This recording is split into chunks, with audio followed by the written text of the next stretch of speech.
इस वीडियो में आज हम सीखने वाले हैं हैज़ टू, हैव टू और हैड टू का प्रयोग और इनका हिंदी में क्या मतलब होता है और कैसे इस्तेमाल कर सकते हैं इनको सेंटेंसेस में, उसी के बारे में आज हम सीखेंगे इस वीडियो में। And if you new on this channel, please subscribe this channel and watch this video till the very and.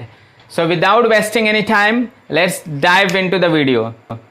जैसा मैंने बताया कि आज हम सीखने वाले हैं हैज़ टू, हैव टू और तीसरा वाला है हैड टू। तो याद रखिए इनका इस्तेमाल हम कहाँ पे करेंगे और इनका हिंदी क्या होता है। तो पहले समझ लेते हैं। पहला हैज़ टू और हैव टू, ये प्रेजेंट टेंस के लिए है। तो आप जब प्रेजेंट टेंस में बोलेंगे तो आप इस्तेमाल करेंगे हैज़ टू और हैव टू।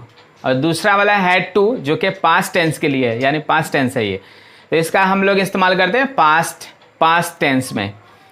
ठीक है, तो पहले हम लोग प्रेजेंट वाला बात कर लेते हैं। प्रेजेंट वाला है हैज़ टू और हैव टू।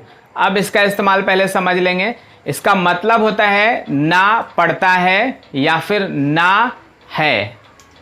अब एग्जाम्पल से पहले समझेंगे ये होता है क्या, ना पढ़ता है। जैसे कि मुझे स्कूल जाना पड़ता है, तो आपने देखा यहाँ पे ये सेंटेंस के अंत में आ रहा है जाना पड़ता है या फिर जाना है। इस तरह का सेंटेंस जब आता है तो आप लिखेंगे हैज़ टू या फिर हैव टू और उसके बाद वर्ब का फर्स्ट फॉर्म और ऑब्जेक्ट लिखेंगे। यस, शुरुआत में आप लिखेंगे सब्जेक्ट, फिर हैज़ टू या हैव टू और उसके बाद आप लिखेंगे वर्ब का फर्स्ट फॉर्म और उसके बाद ऑब्जेक्ट लिखेंगे। अब कहाँ पे हैज़ टू लिखेंगे और कहाँ पे हैव टू, उसको समझ लेते हैं।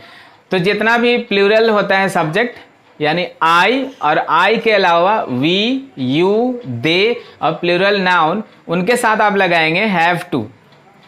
और अगर सिंगुलर है सब्जेक्ट जैसे कि he, she, it, name and singular noun, then you have to use has to. First, try to understand this structure. Structure is, first of all you have to write subject and then according to subject, whether it is singular or plural, you have to write has to, then have to, has to or have to, then first form of the verb and then object. बहुत आसान है। यानी subject आप लिखेंगे और subject singular है या plural है उसके अनुसार हैज़ टू या हैव टू और उसके बाद आप लिखेंगे वर्ब का फर्स्ट फॉर्म और उसके बाद लिखेंगे ऑब्जेक्ट। तो बहुत ही सिंपल सा है। आप पहला एग्जांपल पे हम चलते हैं। अब पहला एग्जांपल है मुझे रोज स्कूल जाना पड़ता है। तो आप इसका कैसे बनाएंगे, आप इसका ट्रांसलेशन बनाएंगे I have to go to school daily. I have to go to school daily. यहाँ पे मुझे यानी आई यहाँ पे बनाएंगे क्योंकि सब्जेक्ट है, सब्जेक्टिव केस है। ठीक है, और आई के साथ आप लगाते हैं हैव टू। अगला वाला जो एग्जांपल है उसको हम समझेंगे। उसे सब्जी लाना पड़ता है, उसे सब्जी लाना पड़ता है। तो आप यहां पे लिखेंगे he has to bring vegetable, he has to bring vegetable. और अगला वाला सेंटेंस है उसे तेज दौड़ना पड़ता है। तो इसका आप इंग्लिश बनाएंगे he has to run fast, he has to run fast. तो I hope you understand everything. It's very very simple. Now moving on to the second part which is had to. So had to is used with past tense. ऐसा sentence जिसमें आप बोलते हैं जाना पड़ा, आना पड़ा, खाना पड़ा, इस तरह का सेंटेंस, वहां पे आप लगाएंगे हैड टू। और सबसे सिंपल इसका स्ट्रक्चर होता है क्योंकि इसमें सिंगुलर या प्लूरल नहीं देखना है। कोई भी सब्जेक्ट हो आप लिखेंगे हैड टू। तो पहले स्ट्रक्चर को देख लेते हैं।